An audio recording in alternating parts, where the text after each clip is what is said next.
Nobel انعام کی آپ بات کر رہے تھے بار بار، ہم نے ریکمینڈ کیا، آپ کو یہ برا لگتا ہے؟ دیکھیں سب کچھ انڈیا کے لیے ہم صرف مالشیے بنے ہوئے ہیں، بوٹ پالش کر رہے ہیں، جتنی ہو سکے کر لو، مگر ایک بات بتاؤں، مجھے یہ سمجھ نہیں آتی کہ آپ سجدہ کیسے کرتے ہوں گے، یہ ہمارے حکمران اللہ کے آگے کیسے پیش ہوں گے؟ مجھے تو ان کا خوف آ رہا ہے. ایک طرف نوبل انعام ریکمینڈ کر رہے ہیں، دنیا میں 2 لوگوں نے نوبل انعام کے لیے کہا، ایک نیتن یاہو نے کہا، ایک ہمارے سٹنگ پرائم منسٹر میاں محمد شہباز شریف صاحب نے کہا. شہباز صاحب، یہ 4 دن کی چاندنی پھر اندھیری رات ہوتی ہے، قبر کا سائز میرا اور آپ کا ایک ہے، نہ کریں، خدا کے لیے ایک اچھی پالیسی بنائیں، اچھے لوگوں کو سلیکٹ کریں. شہباز صاحب کے دونوں ایڈوائزر بیوروکریٹ ہیں، پرانے، دونوں نیب کے ملزم تھے، توقیر شاہ اور اپنا نام احد چیمہ. بات یہ ہے کہ کہانی اس طرح نہیں ختم ہوگی، تاریخ لکھی جا رہی ہے. اگر مغل بادشاہوں نے 500 سال اپنی کسی بیٹی کا بھی شادی نہیں کی تھی، اتنے ظالم تھے، تو کیا آپ ان سے امیدیں رکھتے ہیں؟ اللہ کے حضور جھک جاؤ اور جو کچھ لوٹ کے لے گئے ہو سب کو کہو کہ لے آؤ، اور ڈیول نیشنل کو اسمبلیوں سے نکال دو، وہاں عہدوں سے نکال دو، اگر پاکستان بچانا ہے. یہ تجویز آپ نے دی تھی، اس کے اوپر عمل ہوا؟ بالکل 27ویں ترمیم میں ایٹ دا لاسٹ مومنٹ پہ جا کے وہ نکال دی گئی. وہ شامل تھی اس کے اندر، شامل بھی تھی کہ ڈیول نیشنل جو ہے وہ بڑے عہدے پر نہیں ہوگا، وہ ادھر بزنس نہیں کر سکتا. انڈیا میں کوئی ڈیول نیشنل نہ مل لگا سکتا ہے، نہ ایم پی اے بن سکتا ہے، نہ جاب کر سکتا ہے سرکاری. کیا بات کر رہے ہیں آپ نے پاکستان کو محمد شاہ رنگیلے کی طرح چلا رہے ہیں. وہ ترمیم کا حصہ بن گئی لیکن پھر آخر میں نکال دیا گیا اسے. بس یہی ہوا. دیکھیں ہم تو 2.5 گھنٹے کی ملاقات میں جتنی باتیں ہو سکی ہم نے کی. انہوں نے خندہ پیشانی سے سنی، میں کہتا ہوں لکھی اپنے ہاتھ سے، اور آپ لوگوں نے یہ سارے سچ جو ہیں 27 منٹ تک وراثت صاحب میری بات ایک ایک انہوں نے لکھی ہوئی ہے. اور 2 میجر جنرل بھی لکھ رہے تھے، احمد شریف صاحب بھی لکھ رہے تھے، اور نقوی صاحب اور گوہر اجاز صاحب سامنے بیٹھے تھے، ایس ایم تنویر بھی بیٹھے تھے. اور 27 منٹ میں نے ٹائم لیا، 27 منٹ انہوں نے مجھے سنا، اور کھانے کے دوران بھی انہوں نے مجھے پوچھا اس کا حل. میں نے کہا سر حل بہت سادہ ہے.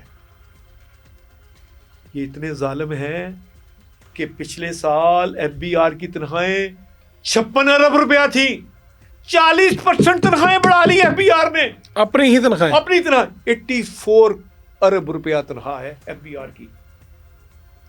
میں نے کہا تھا کہ جناب 11 کروڑ بینک اکاؤنٹ ہیں، اور ٹوٹل ٹیکس پیئر صرف 70 لاکھ ہیں. خدا کے لیے اسٹیٹ بینک کو، نادرا کو، ایف بی آر کو اور تمام بینکوں کو ایک ٹیبل پہ بٹھاؤ، 48 گھنٹوں میں سب کو ٹیکس نمبر جاری کریں. ہم تو کہہ سکتے ہیں ہر چیز ٹیکس نمبر کے ساتھ جوڑ دیں، آپ نے یہ کہا تھا جو ملکوں میں سسٹم ہے. اور میں نے کہا تھا 5000 کا نوٹ بند کر دو. اور ایک حیرانگی کی بات بتاؤں کہ پاکستان میں 35,500 ارب کے نوٹ پرنٹ ہیں، اور کم از کم 5,000 ارب روپے کے نوٹ افغانستان میں ہمارے چل رہے ہیں. افغانستان میں ڈالر کی جگہ ہمارا پیسہ چلتا ہے، اور کم از کم 10,000 ارب روپیہ لوگوں کے گھروں میں موجود ہے. کم از کم یہ جو جنگ کا نقصان اسی طرح ہی پورا ہو سکتا ہے کہ فوری طور پہ 5,000 کا نوٹ بند کیا جائے، اور جو جمع کرانے آئے اس سے ٹیکس نمبر لیا جائے، تو مسئلہ حل ہو جاتا ہے. اور جب آپ اس میٹنگ سے باہر نکلے ہوں گے تو آپ کے اپنے دوستوں نے کہا ہوگا کہ یار کیا کیا میاں. اور بھائی جان دیکھیں، میں ایک بات بتاؤں، میرے کسی دوست نے میرے ساتھ قبر میں تو نہیں جانا. اگر سچی بات کسی کو بتا دو، اگر آپ مجھے پوچھے کہ اثر کا ٹائم کیا ہے؟ میں تو آپ کو کہوں گا 4:30 بجے ہے. ہوں. میں آپ کو یہ نہیں کہہ سکتا کہ رات 4:30 بجے ہوگی. تو آپ کہتے ہیں اس لیے میں کسی بات کی پرواہ نہیں کرتا. میں دیکھو مجھے میں نے صدارت میں جو چیزیں دیکھی وہ میں نے ہائی لائٹ کی ہیں.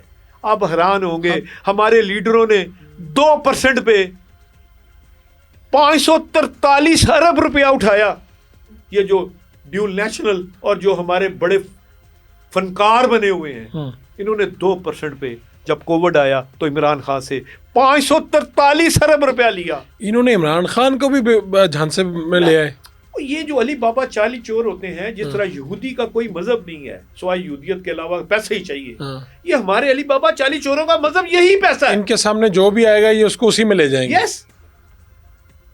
یہ تو آپ وڑائے صاحب، آپ یہ دنیا ہی اور ہے.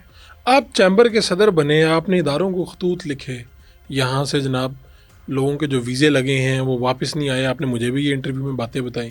یہ سارا کچھ آپ نے لوگوں کو بتایا کہ ای چیمبر کا نام استعمال کر کے بھی لوگ باہر جاتے رہے.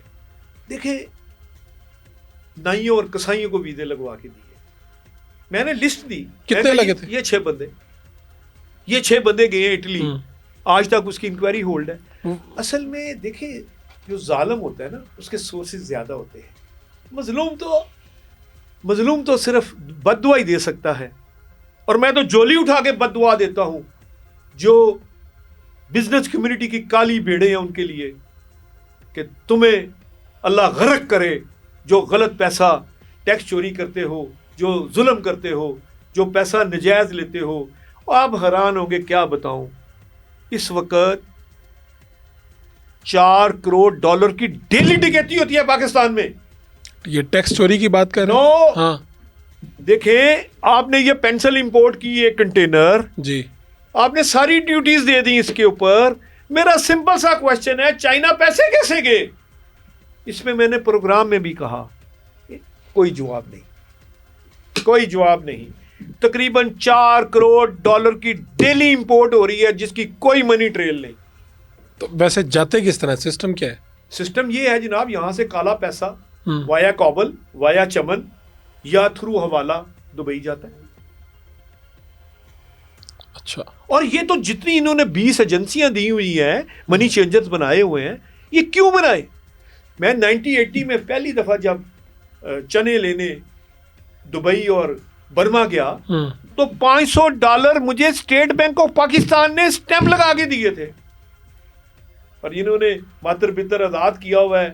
اور آپ دیکھ لینا کہ یہ جنگ کے اثرات میں آپ کا روپیہ کم از کم 10% ڈی ویلیویٹ ہو جائے گا، اور مہنگائی 15% ہوگی اگلے ڈیکٹ میں. یعنی کہ 30 جون 2026 تک کم از کم 15% مہنگائی ہوگی اور 10% آپ کا روپیہ ڈی ویلیویٹ ہو جائے گا. یہ ڈالر روکا کیسے ہوا انہوں نے؟ دیکھیں جی، جب چیف صاحب آئے تو ہم نے انہیں یہی سب کچھ بتایا تھا. بڑی لمبی کہانی ہے کہ جناب جب تک آپ یہ ڈالر کی اسمگلنگ نہیں روکیں گے آپ کا ملک سٹیبل نہیں ہو سکتا. یہ تو انہوں نے ایسا سکنجا دیا ہوا ہے. اور آپ کو حیرانگی کی بات بتاؤں، 802 ارب روپیہ آئی پی پی سے واپس لے کے دیا چیف فیلڈ مارشل صاحب نے. یہ کتنی بڑی بات ہے. جو ان کو جا چکا تھا ہاں وہ واپس آیا، 802 ارب روپیہ واپس لے کے دیا، اور ہم لوگوں نے دے دیا تھا. ہم نے تو بھائی آپ کو کیا بتاؤں، جب غریب کا میٹر کٹتا ہے نا اس سے پوچھیں کہ کیسے میٹر کٹ جاتا ہے. اس نے تو جمع کرانے ہی کرانے ہیں.